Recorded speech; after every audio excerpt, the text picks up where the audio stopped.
What's up guys? Welcome back to my channel. So ngayon guys, ang pag-uusapan natin ay kung ano ba ang dapat mong gawin kapag nag-update ka ng bagong iOS. So ito guys, papakita ko sa inyo na naka-iOS 17.4 ako. So naka-iOS 17.4 Beta 1 tayo. So ano ba ang ginagawa ko kapag nag-i-install ako ng panibagong iOS?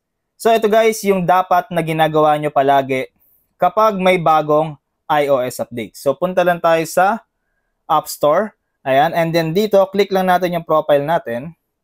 And then itong mga to, ayan, so i-refresh natin yan para makuha natin yung mga latest update. So dito makikita nyo yung mga applications nyo na merong available updates. So since nag-install kayo ng bagong iOS, so ang marapat na gawin nyo ay i-update nyo yung mga application para manatiling compatible sa panibagong iOS version.